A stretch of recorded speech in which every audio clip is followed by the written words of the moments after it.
नमस्कार, मैं हूं अंकुर। आप देख रहे हैं सत्यनिधि का न्यूज बुलेटिन। एक नजर डाल लेते हैं अब तक की खबरों पर। कर्नाटक में मुख्यमंत्री पद को लेकर चल रही खींचतान के बीच कांग्रेस प्रदेश अध्यक्ष और deputy CM DK Shivakumar ने एक इशारों भरा बयान दिया। उन्होंने कहा कि शब्द की ताकत ही दुनिया की ताकत है और वादा निभाना सबसे बड़ी शक्ति है। उनके इस बयान को सिद्धरामैया के बाद सत्ता बदलाव की मांग और उससे जुड़े राजनीतिक दबाव के संकेत के रूप में देखा जा रहा है। एक कार्यक्रम को संबोधित करते हुए शिव कुमार ने कहा, एक कहावत है, एक शब्द की ताकत ही दुनिया की ताकत है। यानी हमारे लिए अपना वादा निभाना दुनिया की सबसे बड़ी शक्तियों में से एक है। चाहे वो जज हो, भारत के राष्ट्रपति हो, मैं, आप या आपके घर का कोई भी व्यक्ति, यही सबसे बड़ी शक्ति है और हमें इसका सम्मान करना चाहिए। इसके बाद शिव कुमार ने कुर्सी वाली टिप्पणी की। अपने आसपास खड़े समर्थकों से बैठने का आग्रह करते हुए उन्होंने कहा, जो लोग मेरे पीछे खड़े हैं उन्हें कुर्सी की कीमत नहीं पता। उन्हें जो भी कुर्सियां मिलती हैं उन पर बैठने के बजाय वो बेवजह खड़े रहते हैं। इस पर वहां मौजूद लोग हंस पड़े। कांग्रेस अध्यक्ष मल्लिकार्जुन खड़गे ने गुरुवार को कहा कि वो कर्नाटक की जारी सियासी खींचतान को खत्म करने के लिए दिल्ली में एक अहम बैठक बुलाएंगे। इस बैठक में राहुल गांधी, कर्नाटक के मुख्यमंत्री सिद्धरामैया और deputy CM DK Shivakumar शामिल होंगे। खड़गे ने कहा कि सभी वरिष्ठ नेता बैठकर आगे की राह तय करेंगे और जो उलझन और भ्रम पैदा हुआ है उसे खत्म करेंगे। कर्नाटक में पिछले कुछ हफ्तों से सत्ता संघर्ष बढ़ गया है, खासकर तब से जब कांग्रेस सरकार ने 20 नवंबर को अपने 5 साल के कार्यकाल का आधा सफर पूरा किया। महाराष्ट्र के मुख्यमंत्री देवेंद्र फडणवीस और उनके उप मुख्यमंत्री एकनाथ शिंदे के बीच का तनाव अब खुलकर सामने आ गया है। ये तल्खी तब और बढ़ गई जब सीएम फडणवीस ने बीजेपी पर शिंदे के रावण वाले तंज का बुधवार को जवाब दिया। फडणवीस ने पलटवार करते हुए कहा कि जो लोग हमारे बारे में बुरा बोलते हैं उन्हें नजरअंदाज करें। वो कह सकते हैं कि वो हमारी लंका जलाएंगे। हम लंका में नहीं रहते, हम राम के अनुयायी हैं, रावण के नहीं। उन्होंने आगे कहा कि हम ही जय श्री राम का जाप करने वाले हैं। हमने कल ही अयोध्या के राम मंदिर में धर्म ध्वज का अनावरण किया है। हम भगवान राम की पूजा करने वाली पार्टी हैं। हम लंका जलाएंगे। बता दें, इससे कुछ दिन पहले पालघर में अपनी पार्टी के उम्मीदवार के लिए प्रचार करते हुए शिवसेना नेता शिंदे ने बीजेपी का नाम लिए बिना उसकी तुलना रावण से की थी। शिंदे ने कहा था, रावण को भी अहंकार था और इसीलिए उसकी लंका जल गई थी। आपको भी 2 दिसंबर को ऐसा ही करना है। टीएमसी नेता साकेत गोखले ने चुनाव आयोग के एआई ऐप पर सवाल उठाए। उन्होंने कहा कि ईसीआई यानी चुनाव आयोग का रहस्यमयी एआई ऐप। अब चुनाव आयोग कह रहा है कि बंगाल में चल रहे एसआईआर के दौरान वो एक एआई ऐप का इस्तेमाल करेंगे, लेकिन हमेशा की तरह इस ऐप के बारे में कोई जानकारी नहीं दी गई है। किसने बनाया, कैसे काम करता है, कुछ भी नहीं।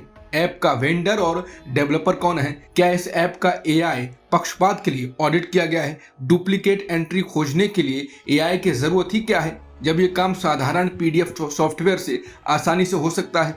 2019 में मैंने खुलासा किया था कि ईसीआई ने महाराष्ट्र में बीजेपी आईटी सेल से जुड़े एक एजेंसी को काम दिया था। सोमवार को मुख्यमंत्री ममता बनर्जी ने भी चुनाव आयोग को चिट्ठी लिखकर सवाल उठाए थे कि एसआईआर के लिए बाहर से 1000 डेटा एंट्री ऑपरेटर और 50 सॉफ्टवेयर डेवलपर क्यों रखे जा रहे हैं। आखिरकार चुनाव आयोग इस एआई ऐप के बारे में जानकारी क्यों छुपा रहा है? क्या गारंटी है कि ये ऐप किसी बीजेपी से जुड़े व्यक्ति ने नहीं बनाया? एसआईआर प्रक्रिया में शून्य पारदर्शिता है और इसे बहुत संदिग्ध तरीके से जल्दबाजी में लागू किया जा रहा है। चुनाव आयोग खुलकर सब कुछ क्यों नहीं बता रहा? पश्चिम बंगाल के मुख्यमंत्री ममता बनर्जी ने बुधवार को बूथ लेवल अधिकारियों यानी बीएलओ से अपील की कि वो काम के बढ़ते दबाव के कारण आत्महत्या जैसे कोई चरम कदम न उठाएं। यह अपील राज्य में चल रही विशेष गहन संशोधन प्रक्रिया यानी एसआईआर के बीच 3 बीएलओ की मौत की बड़ी चिंताओं के बाद आई है।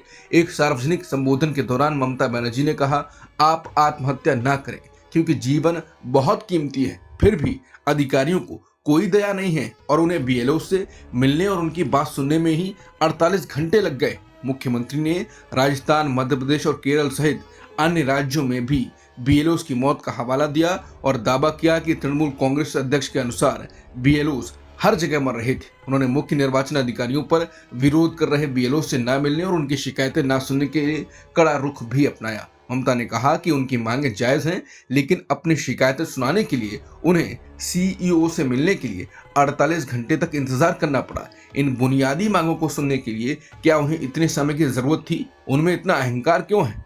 कोलकाता में गुरुवार को टीएमसी विधायक हुमायूं कबीर के बाबरी मस्जिद वाले बयान पर केंद्रीय राज्य मंत्री सुकांत मजूमदार ने तीखी प्रतिक्रिया दी। मजूमदार ने कहा यह हिंदुओं को खुली धमकी है। उन्होंने आरोप लगाया कि हुमायूं कबीर पहले भी हिंदुओं को धमकी भरे बयान दे चुके हैं। मजूमदार ने कहा कि कबीर को इतिहास की जानकारी ही नहीं। उन्होंने कहा कि मैं उन्हें कहूंगा कि पहले बाबरनामा का अनुवाद पढ़ लें और जानें कि बाबरी कौन था, बाबर से उसका क्या संबंध था और क्या इस्लाम में ऐसा करना जायज़ है।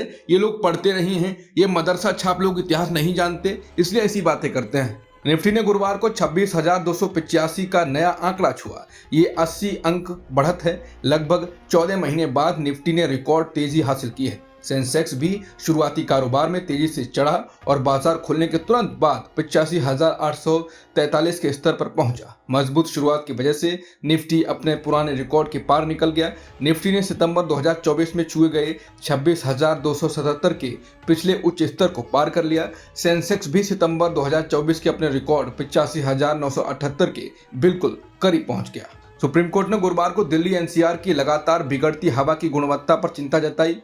कोर्ट ने कहा यह मुद्दा बहुत गंभीर है और इसे नियमित रूप से मॉनिटर करने की जरूरत है। मुख्य न्यायाधीश सूर्यकांत और जस्टिस जय माल्या बागची की बेंच ने इस मामले को 3 दिसंबर को सुनने के लिए सहमति दी। कोर्ट ने तर्कों को गंभीरता से सुनते हुए कहा कि प्रदूषण की समस्या पर लगातार नजर रखने की जरूरत है ताकि लोगों के स्वास्थ्य की रक्षा की जा सके। अमेरिकी अधिकारियों ने उस संदिग्ध की पहचान कर ली है जिस पर व्हाइट हाउस से कुछ ही ब्लॉक दूर 2 नेशनल गार्ड सदस्यों को गोली मारने का आरोप है। उसका नाम रहमानुल्लाह लाकनवाल है। वो अफगान नागरिक है जो सितंबर 2021 में अमेरिका आया था, जैसा कि द गार्जियन और एसोसिएटेड प्रेस को दिए गए सूत्रों ने बताया। फॉक्स न्यूज के मुताबिक लाकनवाल ऑपरेशन एलाइज वेलकम के तहत कानूनी रूप से अमेरिका आया था। ये कार्यक्रम अफगानिस्तान से अमेरिकी वापसी के बाद शुरू किया गया था। बताया गया है कि गोलीबारी से पहले वो वॉशिंगटन राज्य में रह रहा था। अमेरिकी राष्ट्रपति ट्रंप ने कहा कि उसे बाइडेन प्रशासन ने सितंबर 2021 में उन्हें कुख्यात फ्लाइट से अमेरिका भेजा था। उसका स्टेटस भी राष्ट्रपति बाइडेन के कानून के तहत बढ़ाया गया। फायरिंग के दौरान लाकनवाल भी घायल हुआ। अधिकारियों का कहना है कि उसकी चोटें गंभीर नहीं हैं। अमेरिकी राष्ट्रपति ट्रंप ने वॉशिंगटन डीसी में हुई फायरिंग को लेकर एक बयान दिया। उन्होंने बाइडेन प्रशासन के दौरान अमेरिका में आए अफगानिस्तान के लोगों की दोबारा जांच की बात कही है। राष्ट्रपति का बयान ऐसे समय में आया है जब वॉशिंगटन डीसी में 2 नेशनल गार्ड पर फायरिंग की घटना हुई है। ट्रंप ने कहा अब जरूरी है कि अफगानिस्तान से बाइडेन प्रशासन के दौरान देश में आए हर विदेशी की दोबारा जांच हो। उन्होंने आगे कहा हमें हर उस विदेशी को देश से हटाने के लिए सभी जरूरी कदम उठाने होंगे जो यहाँ रहने का हक नहीं रखता या देश के लिए कोई लाभ नहीं देता। हांगकांग में एक ऊंची इमारत में लगी भीषण आग से मरने वालों की संख्या बढ़कर कम से कम 44 हो गई है। अधिकारियों ने गुरुवार को यह जानकारी दी जबकि आग अभी भी सुलग रही थी। पुलिस ने बताया कि आग के सिलसिले में 3 संदिग्धों को गैर इरादतन हत्या के आरोप में गिरफ्तार किया गया है। हालांकि उन्हें किस विशिष्ट कार्य के लिए आरोपी बनाया गया है इस बारे में कोई विवरण नहीं दिया गया है। शहर में दशकों में हुई सबसे भीषण आग में अभी भी सैकड़ों लोग लापता बताए जा रहे हैं। ये आग बुधवार दोपहर को ताई तोपो जिले के वांग फुक पोर्ट में एक 8 इमारती परिसर में लगी जिसमें 2000 अपार्टमेंट यूनिट्स हैं। ये घटना चीनी वित्तीय केंद्र हांगकांग को स्तब्ध कर रही है जो दुनिया के सबसे घनी आबादी वाले और सबसे ऊंची आवासीय इमारतों वाले शहरों में से एक है। अब तक की खबरों में इतना ही। बाकी खबरों के लिए बने रहिए सत्य हिंदी के साथ।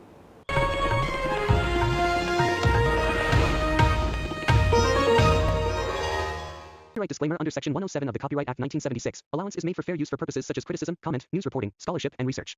Fair use is a use permitted by copyright statute that might otherwise be infringing.